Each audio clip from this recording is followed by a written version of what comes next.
the tabernacle of Moloch. The tabernacle of Moloch. Now, God had a tabernacle. He had a temple. It was a building. Okay? The pagans, the giants, also built, number one, we know that they build idols. Number two, we know that they built tabernacles of Moloch in the land of the giants. Okay? We know that they were builders. Okay? Now, let's look. It's picture time. I promise you it was going to be picture time. Let's go just for a few minutes around the world and see if we can see remnants of giant people building giant things that little people like us to this day can't figure out how to build them and how to move them. Easter Island. Look at there. What are these? You know what they are? They're idols. Okay? They're idols to gods. And they're protective idols. The whole island of Easter Island, which is outside of Chile, look at there. The whole island was covered with them. They were on the shores of nearly every shore on Easter Island. They were the barriers. They were the gods that were supposed to scare people off. Who built them? These things are so huge. I mean, we're not talking about these things are this tall. These things are so huge.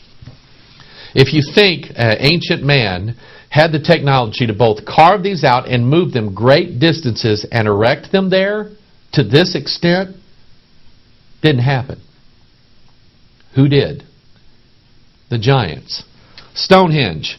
You have these megalithic structures all over the world. These temples, tabernacles. Stonehenge. And by the way, these tabernacles are always oriented to have something to do with the equinoxes or the moon or the sun or the stars. They're always aligned in a certain way. And that's what Stonehenge is. These giant megalithic blocks that to this day people go there and they look at them and they go, man, these things are huge. How did they get those here? Nobody knows how they got them there. Who put them there?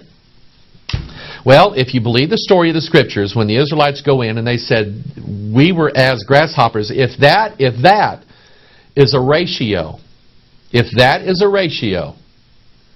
then it's highly possible that people that big could have built structures like this.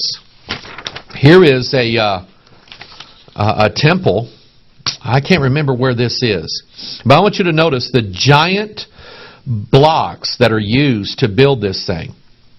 And the technology that mankind has right now, in all the ways that we can build stuff, we cannot carve blocks of stone and put them in place like this. Those moldings there are so tight and so neatly fitted together. And people go, how did this happen? I think the giants. They built big walls. They built big castles, they built big cities, they built temples, and they built idols everywhere. Now, let's get to this temple of Moloch, the tabernacle or temple of Moloch. Okay? Number one, we know that it's associated with sacrifice. Number two, we know that it's associated with the magical arts and the occult powers. Number three, we know that they were built in the land where giants once inhabited.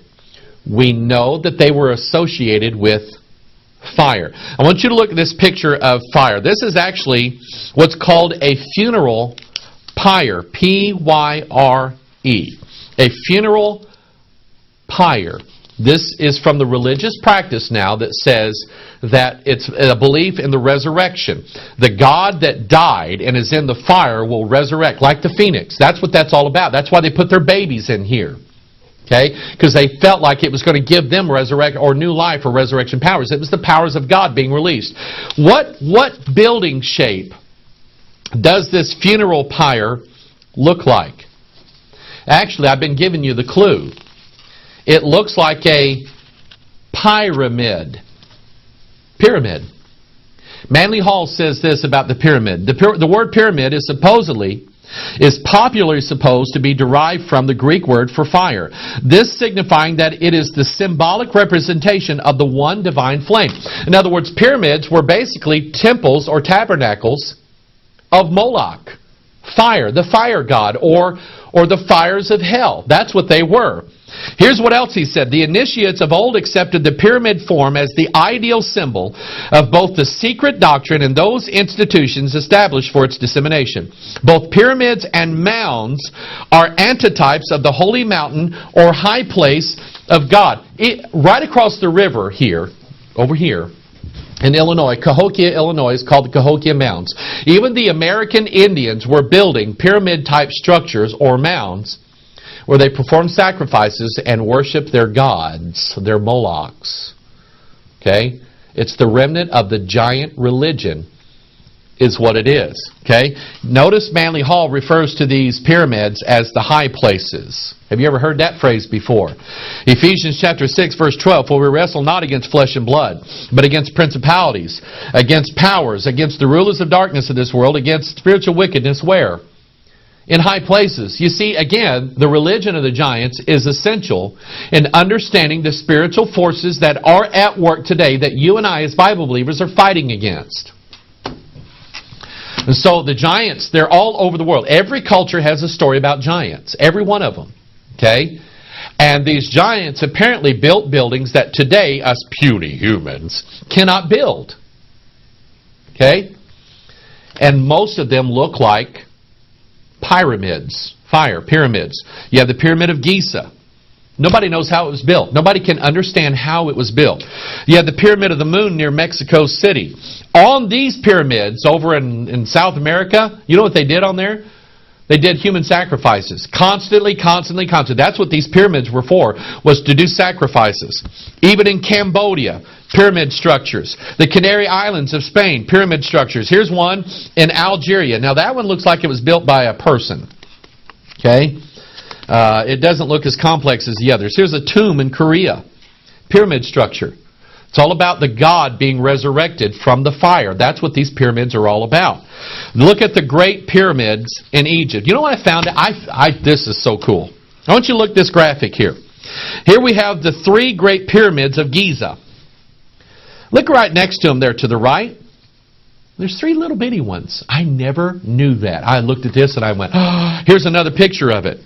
3 great big ones that nobody knows how they were built. And 3 little bitty ones that look like, some people got together and built these 3 little ones. Think about it. The giants, an advanced race, and humans. 3 of them built by giants, 3 of them built by puny humans. Okay? 3 and 3 makes, in the occult circles, makes the number 33 or the number 6. Okay, you follow me? Look at if you think about the sides of these 6 pyramids, there's 4 on each pyramid. 4 times 6 is 24. That represents the hours in a day. Manly Hall noted this, that on the pyramids themselves, you basically have, on one pyramid, you have 4 triangles. Okay?